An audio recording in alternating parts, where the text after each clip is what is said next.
Olá, queridos amigos da TV Online de Santo André, dando sequência à nossa história tão empolgante, vista por um outro lado, vista de uma outra forma, com outro enfoque também, porque existia todo um processo relacionado à política de então. E quando aconteceu, né, que Abraão entrou no circuito e que o seu sobrinho Ló, como falei no programa passado, ele era um espião, né? E que foi levado, e aí Abraão, ele é obrigado a se deslocar até onde estava, né, já os 4 reis. E ele então resgata não só o sobrinho, todos os seus bens, as mulheres e também os bens de todo o despojo que eles tinham levado. Mas, enquanto isso, depois se estabelece novamente e prossegue a vida que segue. Abraão, ele continua no seu posto de observação, Ló continua na sua condição de informante. Só que, com o crescimento, né, da dominação de Marduk, a ordem para que fosse feita logo a explosão foi antecipada. Foi antecipada e dois agentes especializados em guerras foram acionados. Um, Ninurta, que era filho de Enlil. Ele ficaria responsável pela destruição do porto espacial em si, que estava na península do Sinai. E enquanto que Nergal, que era filho de Enki, que tinha deserdado do clã, tinha migrado para o clã do tio Enlil, ele seria o responsável pela explosão das cidades pecadoras. Mas antes que isso fosse feito, evidentemente, que Ló estava lá, ele seria dizimado também. Então, decidiu-se retirar Ló, né? Inclusive, o Nergal, ele era um ser extremamente impulsivo e ele gostava muito de guerra, ele gostava de briga, né? Enquanto Ninurta obedecia cegamente aquilo que o pai mandasse fazer. Então, o pai deu ordem, né, e falou para o sobrinho, né, que ele podia sair, e nisso ele fica conversando com o filho, que é Ninurta, e então Enlil fala: filho, você conhece a impetuosidade do teu primo, então você segura um pouco isso daí, porque a ideia é não machucar pessoas, só aquelas que estão extremamente envolvidas. Bom, quando Ninurta chega no local onde as bombas estavam escondidas, que era na África, e ele já tinha até desativado ou ativado, né? Acredito que eles usavam uma tecnologia onde eles, na verdade, ele deu o que? Ele fez aquilo que aciona, né? Ele acionou, ele tirou do modo dormindo, né? Então, ele faz, evidentemente, que tudo isso é feito de uma forma sofisticada.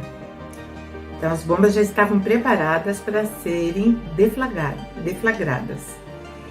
Então, quando Ninurta chega, ele já tinha feito tudo isso e ele estava numa sanha muito grande, porque o maior desejo dele era derrotar o irmão e também o sobrinho, que na verdade só faziam, né, só criavam situações complicadas que envolvia sempre os dois clãs, e ele, como filho de Enki, ele também se sentia preterido em relação a Marduk, porque Enki sempre favorecia em suas decisões esse filho. E Nergal estava realmente desapontado, e isso fez com que ele se tornasse inimigo do seu irmão. Aí Ninurta consegue, de alguma forma, aplacar essa ânsia de atingir, ele, na verdade, ele queria atingir o irmão e o sobrinho. Então ele faz com que o primo repense na missão, que era extremamente importante, não apenas para o planeta de então, mas também para o planeta de origem deles, porque aquele irmão dele ia ser dominador também daquele outro planeta. E é aí então que são mandados 3 emissários, né, 3 que a Bíblia registra como anjos. Eles vão ter a falar com Abraão, que nesse momento estava naquela região, e ele diz então, né, que ele reconhece que ele está recebendo visitantes importantes, e provavelmente também trouxeram instruções, e também contam, né, que vai ter um nascimento e que vai nascer o filho de Sarai, né, que era a sua esposa oficial, porque quando ele esteve no Egito, não apenas ele trouxe os presentes, camelos, bois, asnos, né, enfim, um patrimônio mais reforçado ainda, como também ele trouxe servos e servas, ou seja, ele trouxe mão de obra do Egito, que aquele faraó deu. E quando ele tinha uma dessas servidoras, né, dessas servas, que servia diretamente a Sarai, era a sua, como se diz, né, aquela que serve, a sua governanta ali, que estava sempre pronta, né, para fazer o atendimento à sua senhora. E quando Sara, antes de todos esses acontecimentos, Sara, ela começou a ficar meio aflita, porque ela não ficava grávida, ela não engravidava, então recorreu a um recurso também natural naquele tempo. Como ela tinha aquela serva, ela dá a serva para o marido, essa serva gera um filho, esse filho, na verdade, passa para ela como filho dela, embora tenha nascido do ventre de outra mulher, mas tem a carga genética do marido. Então ela fez isso e realmente a moça chamada Agar, ela engravidou, ela teve o seu filho, que foi colocado o nome também por orientação que ele recebeu, Abraão recebeu, de se chamar Ismael. Ismael, ele vai ser um filho muito querido para esse patriarca, porque afinal de contas ele queria muito, né, ter uma posteridade no seu tronco, né, ele ter descendentes. E ele fica então com esse menino, e esse menino é muito próximo a esse pai. Isso provoca também o ciúme de Sarai. Ela fica implicando desde a gestação, ela começou a implicar com a Agar, que era sua serva, justamente porque, segundo aqui, né, a Gênesis, ela ficou prepotente, ela ficou, né, se achando, e isso desgostou muito a esposa oficial, que seria a mãe daquela criança que ela carregava no ventre. Só que, na verdade, né, existe um outro fator, existe o fator ciúme, existe o fator que a serva era muito mais novinha, era uma quase menina ainda. Então existiu, evidentemente, uma atenção, uma dedicação de Abraão para que ela trouxe o seu primeiro filho.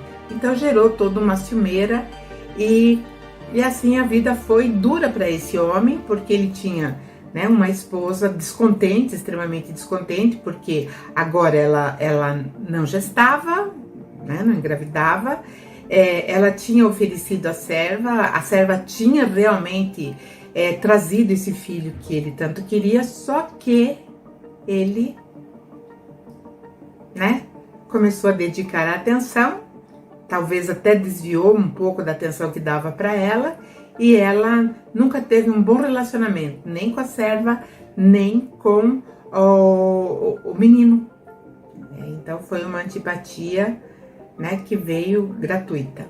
Enfim, quando chegaram esses emissários, tempo depois, ele é notificado que Sarai seria mãe, que teria um filho. Fica um emissário com ele para que conduzisse tudo que tinha que ser feito, a situação que ia se desenvolver dali, e 2 partem para Sodoma para resgatar Ló, porque existe até um diálogo que é atribuído a Abraão, mas na verdade quem fala são os dois, né, que são os 2 operadores de toda a situação ali que ia acontecer, que era Ninurta e Nergal. Quando Ninurta fala, aplaca a sua raiva, aplaca a sua ira, porque você vai encontrar também pessoas justas. Como que você vai matar todos? Porque a sanha era grande, não iria ficar, Nergal não iria ficar só naquela região, ele queria, sabe, trucidar todos aqueles que seguiam e adoravam o irmão. Então, né, Ninurta, que é um deus, né, ele pergunta: se acaso existir um justo, mesmo assim você vai fazer todo esse extermínio? E aí então é feita essa questão, porque lá tinha um justo, um que não era seguidor de Marduk. Então foi feito, né, esses agentes, que são os emissários, que vão, dois vão até Sodoma para tirar Ló e a família. Quando eles chegam, logo depois que eles chegam à casa, os homens, evidentemente não são os homens no geral, aqueles que estavam intrinsecamente ligados às ordens de Marduk ou do seu filho Nebo, né? Eles vão porque eles querem que Ló, como ele era um figurão na cidade, eles querem que Ló dê aqueles estrangeiros para eles, porque eles sabiam que aqueles estrangeiros eram participantes, né, ou estavam em missão, ou então estavam ali por uma razão específica em relação a eles. Eles sabiam que existia um descontentamento e existia um confronto. E aí a Bíblia conta que eles queriam, na verdade, esses 2 emissários para fins sexuais, diversão sexual. E não era isso. Na verdade, eles queriam mesmo é que os 2 confessassem qual era a missão que eles estavam fazendo ali. E esses 2 emitiram, tinha uma arma naquela época muito usada, que foi inclusive mais tarde, né, para fazer uma dispersão muito grande a respeito dos seguidores de Marduk. Essa arma era uma arma de alta frequência, e essa frequência fazia com que as pessoas se desorientassem, que perdessem os sentidos. Eles usaram essa arma, onde depois é registrado que eles ficaram sem enxergar, ficaram atônitos e deu tempo de eles fugirem. Na verdade, não foi bem assim. Eles usaram essa arma para afastar, para repelir, né, aqueles que estavam querendo prender ou capturar esses 2 emissários. E aí, como a arma provavelmente ela não tenha a capacidade de matar, então sabiam que eles iriam novamente voltar e realmente aí capturar aqueles dois. Então eles tiveram que antecipar a fuga. Então saíram no meio da madrugada, correndo, e aí, porque a esposa de Ló virou estátua de sal, na verdade é porque ela não aceitou sair com a roupa do corpo. Na verdade, ela levou, né, voltou, retornou, para pegar o que ela pudesse pegar de bens para levar, porque era uma fortuna muito grande, e de repente sair com a roupa do corpo. E foi quando ela ficou para trás e a explosão veio, né? E aí, esses dois emissários levam esse Ló, né, agora só com as duas filhas, porque a esposa tinha ficado para trás, levam até um monte alto que se chama Zoar, e ele fica, né, ele e as duas filhas ficam em cavernas lá, e começam a viver em cavernas. E a história de Ló meio que acaba por aí, que na verdade daí vai sair dois troncos também, né, que são os amonitas e os